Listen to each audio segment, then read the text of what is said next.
Did you see the headlines this weekend that Ilhan Omar declared in her financial disclosures for last year that she is now worth $30 million? Isn't that interesting? You have these public servants, if you will, who are just, they're so just beside themselves of what it looks like now, this poor territory that they've found themselves in. And then suddenly their bank account shows a completely different picture. All of them do this. I also like the fashion this woman is rocking. Like, it's one thing just to, say, oh, I'm worth this much money, but we can tell because you're wearing like the most expensive outfits that don't belong on a poor person's body. So you are doing just fine. And looks like our money has become your money, although we never intended it to be. I want to read you some of the details. I read about this in my hard copy of the New York Post that I get delivered to myself in Florida every weekend. Of course you do. And you're a grandma. And I'm actually like a grandpa. Like I'm like an old white man. This is one of the sentences that caught my eye, that she paid her now husband for political consulting. A lot of them do this to get around, different laws. She paid her now husband at least $2.8 million for political consulting when she ran for Congress in 2018.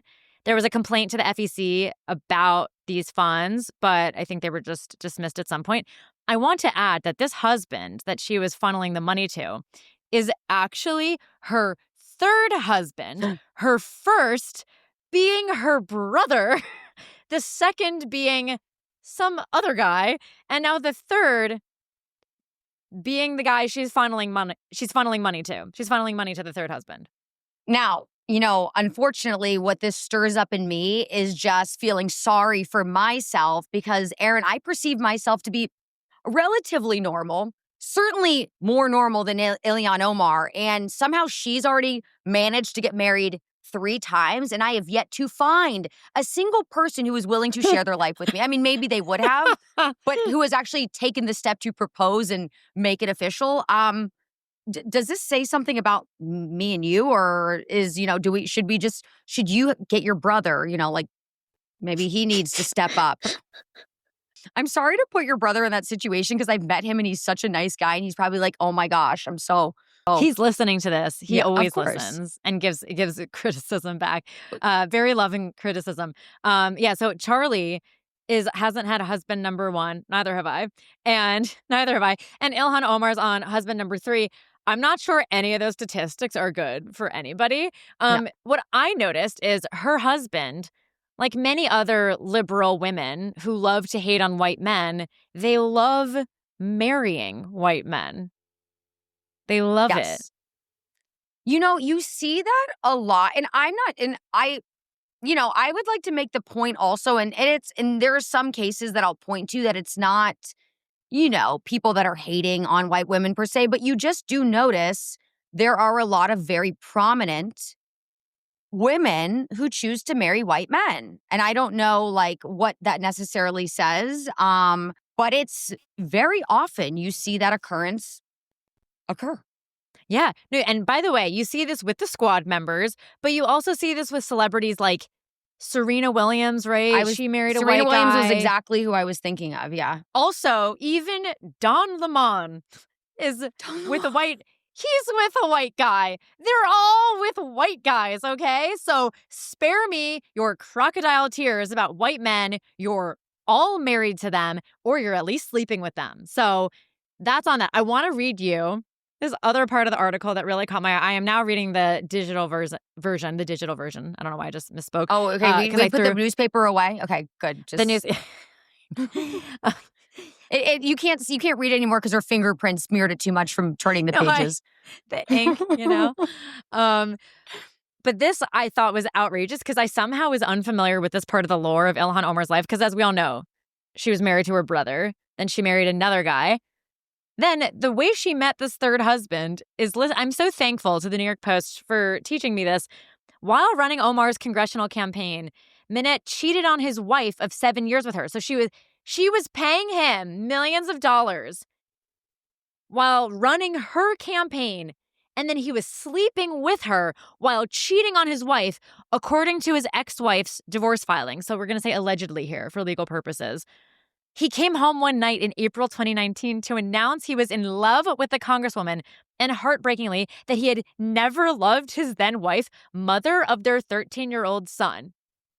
After news of the affair broke, Omar's husband of the time then too filed for divorce. Minette converted to Islam and became Omar's third husband. See, Ilhan Omar's acting certainly like a Muslim man in this story arc. Yes. Is this what a Muslim if you're really religious, is this the way? Is this what Allah accepts? Could you imagine if she was actually in a Muslim country and she behaved like this? We would not be speaking of her anymore. It would be in the past tense, but 100%. No, but that's the hypocrisy of all of it, right? Like, do as I say, not as I do.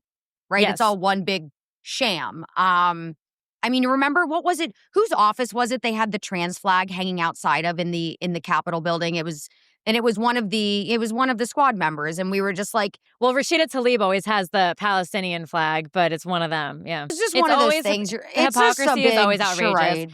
But the photos you mentioned before, everything that Ilhan Omar has been wearing and how it like. I mean, I bet her hijab is like Chanel or something or Hermes, and it's so Gucci. Outrageous. Yeah, but that'd be way more Middle Eastern for Gucci. Have you ever been to the Capitol and seen where members of Congress work? Have you seen their offices? I actually have not, Erin. I rely on you for those details. Okay, so we could bring, honestly, I mean, I went as a kid also, so I did remember it. And January 6th, I'm kidding. I wasn't there. I was in Arizona, but like it would have been funny. It was lit. But when you go, you see like these offices are so opulent. It's actually interesting that senators, I've been in both congressional offices and senatorial offices, and the Senate offices really feel like a business. You feel like you're in a corporation. It's very professional, very serious. And you go into the chambers of Congress and they have these massive vaulted ceilings and it's marble and like grand, wooden desks and chairs and like and very it's like it's so fancy and you can see how someone gets a grandiose idea that it's like you feel like you're in a palace. And I think they should be sent to the former FBI building that they're moving out of, where it's like a converted hospital, basically. It's like disgusting and fluorescent lighting. They should be in very modest accommodations to remember that they're working for the American people. It's very easy when you're walking through the Capitol to see how they get so high on their own supply and that they live really in a bubble where they spend half their time there, not at home with their constituents. And when they're home, they're getting the red carpet treatment. Everyone's treating them well to make sure that they could butter them up and like all the legal and not legal. But it's not, even in the legal ways, their life is very good everywhere they go. And so they start to think that they're untouchable. I think that every member of Congress should be paid the salary that is the average salary of their district. So they understand what it's like to actually be one of their constituents living in their district, not like in DC where they're in these fancy offices in the Capitol.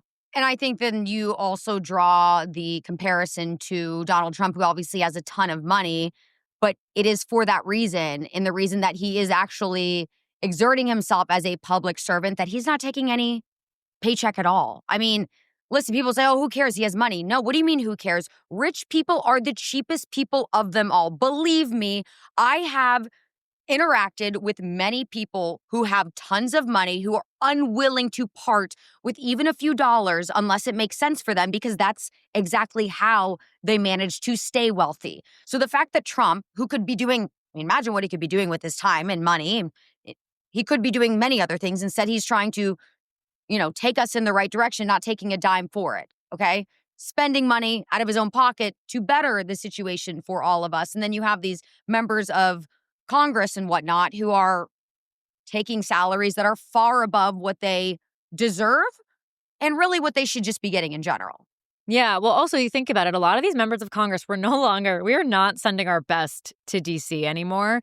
And a lot of them, without the opportunity of being in Congress, like Ilhan Omar or Marjorie Taylor Greene, like all these, there are different examples of people where their net worth has skyrocketed since entering office versus other members where they were independently wealthy, they'd made their money, and then and that's becoming less and less frequent. But Ilhan Omar, for example, and there are many other examples. AOC actually has generally reported lower income. She's like one of the lowest in Congress.